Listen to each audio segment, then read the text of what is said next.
ನಮಸ್ಕಾರ ವೀಕ್ಷಕರೇ, ಅಮೃತ ವರ್ಷಿಣಿ ಯೂಟ್ಯೂಬ್ ಚಾನಲ್ಗೆ ನಿಮ್ಮೆಲ್ಲರಿಗೂ ಸ್ವಾಗತ. ಅನುಮಾನ ಯಾವ ಮಟ್ಟಕ್ಕೆ ಇರುತ್ತೆ ಅಂತಂದರೆ, ಒಂದು ಮನೆತನ, ಒಂದು ಕುಟುಂಬ ಮತ್ತು ಒಳ್ಳೆ ಸಂಬಂಧಗಳನ್ನು ಅನುಮಾನ ಅನ್ನುವಂಥದ್ದು ನಾಶ ಮಾಡಿಬಿಡುತ್ತೆ. ಆದರೆ ಅನುಮಾನ ಪಡೋದು ಒಂದು ರೀತಿ ಸಮಸ್ಯೆನ, ಅಥವಾ ಅದು ಏನಾದರೂ ಜೈವಿಕವಾಗಿ ಬರುತ್ತಾ ಅಥವಾ ನ್ಯಾಚುರಲ್ಲ ಅನುಮಾನ ಪಡೋದು? ಇದೆಲ್ಲ ಸಾಕಷ್ಟು ಗೊಂದಲಗಳಿರುತ್ತೆ. ಕೆಲವೊಬ್ಬರು ಹೇಳ್ತಾರೆ ಅನುಮಾನ ಅನ್ನೋ ರೋಗಕ್ಕೆ ಔಷಧಿನೇ ಇಲ್ಲ ಅಂತ ಅಂದ್ಬಿಟ್ಟು. ಆದರೆ ಅನುಮಾನ ಅನ್ನೋದು ಆಗೋದು ಯಾವಾಗ, ಮತ್ತು ಅನುಮಾನಕ್ಕೆ ಸಂಬಂಧಪಟ್ಟಂತಹ ಮಾನಸಿಕ ಕಾಯಿಲೆ ಯಾವುದಿದೆ, ಇದರ ಬಗ್ಗೆ ನಾನು ಮಾತಾಡ್ತಾ ಹೋಗ್ತಾ ಇದ್ದೀನಿ. ನೀವೇನಾದರೂ ನನ್ನ ಚಾನಲ್ಗೆ ಹೊಸಬರಾಗಿದ್ದರೆ ದಯವಿಟ್ಟು ನನ್ನ ಚಾನಲನ್ನು ಸಬ್ಸ್ಕ್ರೈಬ್ ಮಾಡ್ಕೊಳ್ಳಿ, ಹಾಗೂ ಪಕ್ಕದಲ್ಲಿರುವಂತಹ ಬೆಲ್ ಐಕಾನನ್ನು ಕ್ಲಿಕ್ ಮಾಡಿ. ಇದರಿಂದಾಗಿ ನಾನು ಮಾಡುವಂತಹ ಎಲ್ಲ ವಿಡಿಯೋಗಳ ನೋಟಿಫಿಕೇಷನು ನಿಮಗೆ ಸಿಗುತ್ತೆ. ಆ್ಯಂಡ್ ಜೊತೆಗೆ ನೀವೇನಾದರೂ ನನ್ನ ಹತ್ರ ಮಾತಾಡಬೇಕು ಅಂದ್ಕೊಂಡಿದ್ದೀರಾ ಅಂತಂದರೆ ಕೆಳಗಿರುವಂಥ ನಂಬರ್ಗೆ ಕಾಲ್ ಮಾತಾಡ್ಬೋದು ಅಂತ ಹೇಳ್ತಾ, ಈ ಅನುಮಾನ ಅನ್ನೋದು ಏನಾಗುತ್ತೆ, ಕೆಲವು ಸಂದರ್ಭದಲ್ಲಿ ಸರಿಯಾಗಿ ಇರುತ್ತೆ, ಬಟ್ ಕೆಲವೊಂದು ಸಂದರ್ಭದಲ್ಲಿ ಇದು ಅತಿ ಹೆಚ್ಚಾದಾಗ ಇದು ರೋಗಕ್ಕೆ ತುತ್ತಾಗುತ್ತೆ. ಈಗ ಸಾಮಾನ್ಯವಾಗಿ ಅನುಮಾನ ಪಡಬೇಕು ಅಂತಂದರೆ ಏನಾದರೂ ದಾಖಲೆಗಳು, ಊಹೆಗಳು ಕೇಳಿರ್ತೀರಾ, ಅಥವಾ ಎಲ್ಲೋ ನೋಡಿರ್ತೀರಾ, ಅಥವಾ ಏನೋ ಕೆಲವೊಂದಷ್ಟು ಘಟನೆಗಳು ಅದಕ್ಕೆ ಸಂಬಂಧಪಟ್ಟ ಹಾಗೆ ನಡೆದಿರುತ್ತೆ. ಸೊ ಈಗಾದಾಗ ಅನುಮಾನ ಅನ್ನೋದು ಕಾಮನ್ ಆಗಿಬಿಡುತ್ತೆ. ಬಟ್ ಕಾಮನ್ ಆಗಿದ್ದಂತಹ ಅನುಮಾನ ನಿಜವಾಗ್ಲೂ ಇದು ಒಂದು ರೋಗನ ಅಂತ ಕೇಳಿದರೆ ಹೌದು, ಇದು ಒಂದು ಅನುಮಾನ ಅನ್ನೋದು ರೋಗ. ಇದು ಒಂದು ವ್ಯಕ್ತಿತ್ವದ ಅಸ್ವಸ್ಥತೆ ಅಂತ ಹೇಳ್ತೀನಿ. ಇದರ ಹೆಸರು ಪ್ಯಾರಾನಾಯ್ಡ್ ಪರ್ಸ್ನಾಲಿಟಿ ಡಿಸಾರ್ಡರ್ ಅಂತ ಅಂದ್ಬಿಟ್ಟು. ಇದು ಪ್ಯಾರಾನಾಯ್ಡ್ ಪರ್ಸ್ನಾಲಿಟಿ ಡಿಸಾರ್ಡರ್ ಹೇಗಿರುತ್ತೆ ಅಂತಂದರೆ, ಈ ಒಂದು ಡಿಸಾರ್ಡರ್ ಇರುವಂತಹ ವ್ಯಕ್ತಿಗಳೊಂದಿಗೆ ಸಂಬಂಧವನ್ನು ಮುಂದುವರಿಸೋದು, ಅಥವಾ ಯಾವುದೇ ರೀತಿಯಾಗಿರೋಂಥ ರಿಲೇಷನ್ಶಿಪ್, ಕಲೀಗ್ ಆಗಿರ್ಬೋದು, ಅಥವಾ ಫ್ರೆಂಡ್ ಆಗಿರ್ಬೋದು, ಗಂಡ ಆಗಿರ್ಬೋದು, ಹೆಂಡತಿ ಆಗಿರ್ಬೋದು, ಯಾರಿಗೆ ಈ ರೀತಿ ಆಗಿರುವಂತಹ ಒಬ್ರಿಗೆ ಒಂದು ಸಮಸ್ಯೆ ಇದ್ದರೆ ಅವ್ರ ಜೊತೆ ಬದುಕೋದು ಬಹಳ ಕಷ್ಟ ಆಗಿಬಿಡುತ್ತೆ.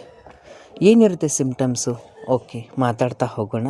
ಸಿಮ್ಟಮ್ಸ್ ಏನಾಗುತ್ತೆ ಅಂತಂದರೆ, ಇವ್ರಿಗೆ ಯಾರ ಮೇಲೂ ವಿಶ್ವಾಸ ಇರೋದಿಲ್ಲ, ಯಾರ ಮೇಲೂ ನಂಬಿಕೆ ಇರೋದಿಲ್ಲ, ಯಾರನ್ನೂ ನೋಡಿದ್ರೂ ಕೂಡ ಅನುಮಾನದ ರೀತಿಯಲ್ಲಿ ನೋಡ್ತಾರೆ. ಆಮೇಲೆ ಮನೆಗಳಲ್ಲಿ, ತಮ್ಮದೇ ಮನೆಗಳಲ್ಲಿ ಅವರು ಸಾಕ್ಷಿಗಳನ್ನು ಇಡ್ತಾರೆ. ಅಂದರೆ ನಾನು ಹೋದ್ಮೇಲೆ ಇಲ್ಲಿ ಏನೇನಾಗುತ್ತೆ ಅನ್ನೋದು ನಾನು ನೀನು ಹೇಳಬೇಕು ಅಂತ ಗೂಢಚಾರನ ನೇಮಕ ಮಾಡಿರ್ತಾರೆ ಮನೆಗಳಲ್ಲೇ.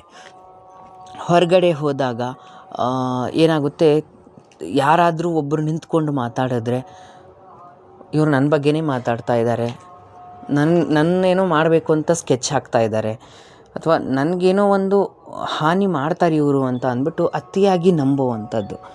ಆಮೇಲೆ ಅವಹೇಳನಕಾರಿಯಾಗಿ ಮಾತಾಡುವಂಥದ್ದು, ಮಾತಾಡೋದು, ನೆಗೆಟಿವ್ ಥಾಟ್ಸ್ ಜಾಸ್ತಿ ಇರುತ್ತೆ.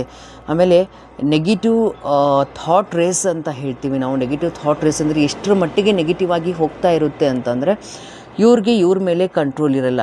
ಯಾರ್ಯಾರ ಜೊತೆನೂ ಸಂಬಂಧ ಕಟ್ಟಿಬಿಡೋದು. ಅವರು ಇವ್ರ ಜೊತೆ ಇದ್ದಾರೆ, ಇವರು ಅವ್ರ ಜೊತೆ ಇದ್ದಾರೆ, ಅವರೇನೋ ಮಾಡ್ತಾ ಇದ್ದಾರೆ, ಇವರೇನೋ ಒಂದು ರೀತಿಯಾಗಿ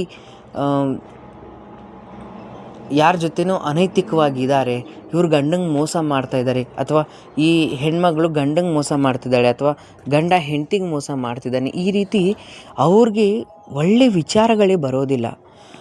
ಇನ್ನೊಂದು ಮುಖ್ಯವಾಗಿ ಹೇಳಬೇಕು ಅಂತಂದರೆ, ಇವರು ಹೇಗಿರ್ತಾರೆ, ಇನ್ನೊಂದು ಸಿಮ್ಟಮ್ಸು ಅಂತಂದರೆ, ಯಾವಾಗಲೂ ತನ್ನನ್ನು ತಾನು ಕೇರ್ ಮಾಡೋದ್ರಲ್ಲೇ ಬ್ಯುಸಿ ಇರ್ತಾರೆ. ನನಗೇನಾಗಬಾರ್ದು, ನನಗೆ ಯಾರು ಏನೂ ತೊಂದರೆ ಕೊಡಬಾರ್ದು, ನಾನು ಬೇರೆಯವ್ರಿಗೆ ತೊಂದರೆ ಕೊಟ್ಟರೆ ನಡೆಯುತ್ತೆ, ನನಗೆ ಯಾರೂ ತೊಂದರೆ ಕೊಡಬಾರ್ದು ಅನ್ನೋವಂಥದ್ದು ಇವರ ಒಂದು ಬೇಸಿಕ್, ಅಂದರೆ ಇದೊಂದು ಮೇನ್ ಗೋಲ್ ಆಗಿರುತ್ತೆ. ಇಂಥವರಲ್ಲಿ ಇದು ಯಾಕೆ ಬರುತ್ತೆ ಅಂತ ನಿಮಗೆ ಅನ್ನಿಸ್ಬೋದು. ಇದಕ್ಕೆ ಒಂದು ಜೆನೆಟಿಕ್ ಕಾರಣ ಇರ್ಬೋದು. ಜೆನೆಟಿಕಲ್ಲಿ ಸ್ಕಿಝೋಫ್ರೀನಿಯಾ, ಯಾರಿಗಾದರೂ ಕುಟುಂಬದಲ್ಲಿರುವಂತಹ ವ್ಯಕ್ತಿಗಳಿಗೆ ಸ್ಕಿಝೋಫ್ರೀನಿಯಾ, ಅಥವಾ ಬೈಪೋಲರ್ ಡಿಸಾರ್ಡರ್, ಡೆಲ್ಯೂಷನ್ ಡಿಸಾರ್ಡರ್, ಈ ರೀತಿ ಇದ್ದಾಗ ಇದು ಜೈವಿಕವಾಗಿ ಬರುವಂಥದ್ದಾಗುತ್ತೆ. ಇನ್ನೊಂದು ಏನಾಗುತ್ತೆ ಅಂತಂದರೆ ಎನ್ವೈರ್ಮೆಂಟ್ ಅಂತ ಹೇಳ್ತೀನಿ. ವಾತಾವರಣದಲ್ಲಿ ಏನಾಗುತ್ತೆ, ಸಾಮಾನ್ಯವಾಗಿ ಅಂಥ ನೆಗೆಟಿವ್ ವಾತಾವರಣಗಳಲ್ಲಿ ಬಂದಾಗ, ಅಥವಾ ಅತಿಯಾಗಿ ಅವರನ್ನು ಕೇವಲವಾಗಿ ಅಥವಾ ಅವರು ಪದೇ ಪದೇ ತಪ್ಪು ಮಾಡ್ತಿದ್ದಾರೆ ಅಂತ ನಿರೂಪಿಸಿದಾಗ ಯಾರಾದರೂ ಈ ರೀತಿ ಒಂದು ಅನುಮಾನ ಅನ್ನುವಂತಹ ಒಂದು ರೋಗ ಕಾಣಿಸ್ಬಹುದು. ಅನುಮಾನ ಬೇರೆ, ಇದಕ್ಕೆ ನಾವು ಭ್ರಮಣೆ ಅಂತ ಹೇಳ್ತೀವಿ. ಮನೋವೈಜ್ಞಾನಿಕ ವರ್ಡು ಭ್ರಮಣೆ ಅಂತ ಹೇಳ್ತೀವಿ ಇದಕ್ಕೆ. ಇದು ಭ್ರಮೆನೂ ಅಲ್ಲ ಆ್ಯಕ್ಚುಲಿ. ಭ್ರಮೆ ಬೇರೆ, ಭ್ರಮಣೆ ಬೇರೆ. ಭ್ರಮೆಯಲ್ಲಿರೋರು ಅವ್ರದ್ದೇ ಒಂದು ಲೋಕದಲ್ಲಿರ್ತಾರೆ, ಅದು ಬೇರೆ. ಇವ್ರಿಗೆ ಎಲ್ಲ ರೀತಿಯಲ್ಲೂ ಅನುಮಾನ. ಒಂದು ಕೇಸ್ ಡಿಸ್ಕಸ್ ಮಾಡ್ತೀನಿ ನಾನು. ನನ್ನ ಹತ್ರ ಒಂದು 30-35 ವರ್ಷದ ಮಹಿಳೆ ಬಂದಿದ್ದರು. ಅವ್ರ ಮನೇಲಿ ಅವ್ರ ಗಂಡ ಯಾವಾಗಲೂ ಅನುಮಾನ ಪಡ್ತಾರೆ ಅನ್ನೋದು ಅಂದರೆ, ಈಗ ಸಾಮಾನ್ಯವಾಗಿ ನಡೀತಿರುವಂತಹ ಘಟನೆಗಳೇ ಆಗಿರಬಹುದು, ಅದೇ ಒಂದು ರೀತಿ ಆಗಿರಬಹುದು ಅಂತಂದ್ಬಿಟ್ಟು ಹೌದಾ ಅಂತ ನಾನೆಲ್ಲ ಕೇಳ್ತಾ ಹೋದೆ. ಆವಾಗ ನನಗೆ ಗೊತ್ತಾಯಿತು, ಅವ್ರ ಮನೆಯಲ್ಲಿ 4-5 ಸ್ಮಾರ್ಟ್ಫೋನ್ಗಳನ್ನು ಯೂಸ್ ಮಾಡ್ತಾರೆ ಅವರು. ಒಂದು ಆಫೀಸಲ್ಲಿ ಇಡ್ತಾರೆ, ಒಂದು ಮನೆಯಲ್ಲಿ ಇಡ್ತಾರೆ, ಇನ್ನೊಂದು ಯಾವಾಗಲೂ ಅವ್ರ ಜೊತೆಯಲ್ಲೇ ಇಟ್ಟಿರ್ತಾರೆ, ಇನ್ನೊಂದು ಯಾರ ಕೈಲಾದರೂ ಕೊಟ್ಟು ಹೋಗಿರ್ತಾರೆ. ಯಾಕೆ ಸ್ಮಾರ್ಟ್ಫೋನು ಅಂತಂದಮೇಲೆ ಕಾಮನಾಗಿ ಎಲ್ಲರೂ ಯೂಸ್ ಮಾಡೇ ಮಾಡ್ತಾರೆ, ಆದರೆ ಯಾಕೆ ಕೊಟ್ಟು ಹೋಗ್ತಾರೆ ಅಂತ ನಾನು ಕೇಳಿದಾಗ ಅವ್ರು ಹೇಳಿದಂಥ ಉತ್ತರ, ಅವರು ಅದರಲ್ಲಿ ಯಾವಾಗಲೂ ರೆಕಾರ್ಡಿಂಗ್ ಆನ್ ಮಾಡ್ತಾರೆ, ರೆಕಾರ್ಡಿಂಗ್ ಆನ್ ಮಾಡಿ ಇಟ್ಟು ಹೋಗ್ತಾರೆ. ಆಫೀಸ್ಗೆ ಅವರು ಹೋಗುವಾಗ ರೆಕಾರ್ಡಿಂಗ್ ಆನ್ ಆಗಿದ್ದು ಅವರು ಬಂದ ಮೇಲೇ ಆಫ್ ಆಗಬೇಕು. ಮತ್ತು ಆಫೀಸಲ್ಲಿ ಈಗ ಎಲ್ಲಾದರೂ ಬ್ರೇಕಿಗೆ ಹೋದಾಗ ಅಥವಾ ಎಲ್ಲರೂ ಹೊರಗಡೆ ಹೋದಾಗ ಏನಾಗುತ್ತೆ, ಅಲ್ಲಿ ಕೂಡ ಒಂದು ಫೋನ್ನ ರೆಕಾರ್ಡಿಂಗ್ ಇಟ್ಟಿರ್ತಾರೆ. ನನ್ನ ಕಲೀಗ್ಸ್ ಏನಾದರೂ ನನ್ನ ಬಗ್ಗೆ ಮಾತಾಡಬಹುದಾ, ಹಾಗೆ ಹೀಗೆ ಅಂತ ಅಂದ್ಬಿಟ್ಟು ಆ ಹೆಣ್ಮಗಳು ಹೇಳಿದಾಗ ನನಗೆ ಆಶ್ಚರ್ಯ ಆಯಿತು. ಆಮೇಲೆ ನಾನೇನು ಮಾಡಿದೆ, ಕರೆದು ಕೌನ್ಸಿಲಿಂಗ್ ಮಾಡಿ ಮಾತಾಡುವಾಗ ನನಗೆ ಅದು ಸ್ಪಷ್ಟವಾಗಿ ಗೊತ್ತಾಯಿತು, ಇದು ಒಂದು ಪ್ಯಾರನೋಯ್ಡ್ ಪರ್ಸ್ನಾಲಿಟಿ ಡಿಸಾರ್ಡರ್ ಅಂತ ಅಂದ್ಬಿಟ್ಟು. ಅದನ್ನೇ ನಾನು ನಿಮ್ಮ ಹತ್ರ ಶೇರ್ ಮಾಡೋದಕ್ಕೆ ಬಂದೆ. ಹೌದು, ಈ ರೀತಿಯಾಗಿರುವಂಥ ವ್ಯಕ್ತಿಗಳು ಏನು ಮಾಡ್ತಾರೆ ಅಂತಂದರೆ, ನನ್ನ ಹತ್ರ ಜನಗಳಿದ್ದಾರೆ, ನೀವೇನೇ ಮಾತಾಡಿದ್ರು ನನಗೆ ಗೊತ್ತಾಗುತ್ತೆ, ನನಗೆ ಸ್ಪಷ್ಟವಾಗಿ ಗೊತ್ತಾಗುತ್ತೆ, ನಾನು ತುಂಬ ಕಾವಲುಗಾರನನ್ನು ಇಟ್ಟಿದ್ದೀನಿ, ಅಲ್ಲಿ ಏನೂ ಇರೋದಿಲ್ಲ. Sorry to say this word, ಅಲ್ಲಿ ಯಾವುದೇ ವ್ಯಕ್ತಿಗಳಿರೋದಿಲ್ಲ, ಯಾವುದೇ ಜನರಿರೋದಿಲ್ಲ, ಎಂಥವರು ಇರೋದಿಲ್ಲ. ಬಟ್ ಅವರ ಭ್ರಮೆ ಅದು. ನನ್ನ ಹತ್ರ ಯಾರೋ ಇದ್ದಾರೆ, ನೀವೇನು ಮಾಡಿದ್ರು ನನಗೆ ಬಂದು ಹೇಳ್ತಾರೆ, ನೀವು ನನ್ನ ಜೊತೆ ನನ್ನ ಹಿಂದೇನೋ ಮಾತಾಡ್ತಿದ್ದೀರಾ ಅಂತ ಅಂದ್ಬಿಟ್ಟು ಈ ರೀತಿ ಎಲ್ಲ ಹೇಳ್ತಾರೆ ಅಂತ ಅಂದ್ಬಿಟ್ಟು ಇವರು ತುಂಬಾ ಒಂದು ಮ್ಯಾನಿಪುಲೇಟ್ ಮಾಡೋದಕ್ಕೂ ಕೂಡ ಪ್ರಯತ್ನ ಪಡ್ತಾರೆ. ಸೊ ಈ ರೀತಿ ಇದ್ದಾಗ ಇವ್ರಿಗೆ ಟ್ರೀಟ್ಮೆಂಟ್ ಅಂತ ನಾವೇನು ಕೊಡೋದಂದರೆ, ಟ್ರೀಟ್ಮೆಂಟಲ್ಲಿ ಬಂದು ಇವ್ರಿಗೆ ಬೆಸ್ಟ್ ಸೈಕೋಥೆರಪಿ ಕೊಡಬಹುದು, ಅಥವಾ ಕೆಲವೊಂದು ಸೈಕೋಟಿಕ್ ಮೆಡಿಸಿನ್ಸ್ಗಳಾಗಿರುತ್ತೆ, ಅದನ್ನು ಸೈಕಿಯಾಟ್ರಿಸ್ಟ್ ಪ್ರೊವೈಡ್ ಮಾಡ್ತಾರೆ. ಆ್ಯಂಟಿಸೈಕೋಟಿಕ್ ಆಗಿರ್ಬೋದು. ಅಂದರೆ ಇದು ಎಂಗ್ಸೈಟಿ ಮತ್ತು ಡಿಪ್ರೆಷನ್ ಆದಾಗಲೂ ಕೂಡ ಈ ರೀತಿ ಕೆಲವೊಂದು ಸಮಸ್ಯೆಗಳು ಬರ್ಬೋದು. ಇದು ತೀವ್ರವಾದಾಗ, ಎಂಗ್ಸೈಟಿ ಮತ್ತು ಡಿಪ್ರೆಷನ್ ತೀವ್ರವಾಗಿದ್ದಾಗ ಇದನ್ನು ವಾಸಿ ಮಾಡೋದಕ್ಕೆ ಆ್ಯಂಟಿಸೈಕೋಟಿಕ್ ಆಗಿರ್ಬೋದು, ಆ್ಯಂಟಿ ಡಿಪ್ರೆಷನ್ ಆಗಿರ್ಬೋದು, ಆ್ಯಂಟಿ ಎಂಗ್ಸೈಟಿ ಆಗಿರ್ಬೋದು, ಈ ರೀತಿ ಕೆಲವೊಂದಷ್ಟು ಮೆಡಿಸಿನ್ಸ್ಗಳನ್ನೂ ಕೊಡ್ತಾರೆ.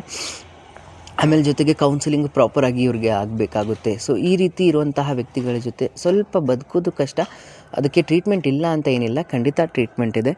ಖಂಡಿತ ಅವರು ಸೈಕಿಯಾಟ್ರಿಸ್ಟ್ ಹೆಲ್ಪ್ ತೊಗೊಂಡ್ರೆ ಖಂಡಿತ ಸರಿ ಆಗ್ತಾರೆ, ಅಥವಾ ಕೌನ್ಸಿಲರ್ ಹೆಲ್ಪ್ ತೊಗೊಂಡ್ರೆ ಸರಿ ಆಗ್ತಾರೆ ಅಂತ ಹೇಳ್ತಾ ಇವತ್ತಿನ ಒಂದು ಟಾಪಿಕ್ ನಾನು ಮುಗಿಸ್ತಾ ಇದ್ದೀನಿ. ಹೇಗಿತ್ತು ಟಾಪಿಕ್? ಇದೇ ರೀತಿ ಇಂಟ್ರೆಸ್ಟಿಂಗ್ ಆಗಿರೋಂಥ ಟಾಪಿಕ್ಗಳು ನಿಮಗೆ ಬೇಕು ಅಂತಂದರೆ ಕಮೆಂಟ್ ಬಾಕ್ಸಲ್ಲಿ ಖಂಡಿತ ಕಮೆಂಟ್ ಮಾಡಿ, ನಾನು ಅದಕ್ಕೆ ಆನ್ಸರ್ಸ್ ಮಾಡ್ತೀನಿ. ಮತ್ತು ಈ ಚಾನಲ್ ಗ್ರೋತ್ಗೆ ತುಂಬ ಮುಖ್ಯ. ಆದಷ್ಟು ಎಲ್ಲರಿಗೂ ಇದನ್ನು ಶೇರ್ ಮಾಡಿ ಅಂತ ನಾನು ನಿಮ್ಮಲ್ಲಿ ರಿಕ್ವೆಸ್ಟ್ ಮಾಡ್ತಾ ಈ ಒಂದು ವಿಡಿಯೋನ ಮುಗಿಸ್ತಾ ಇದ್ದೀನಿ. ನಮಸ್ಕಾರ.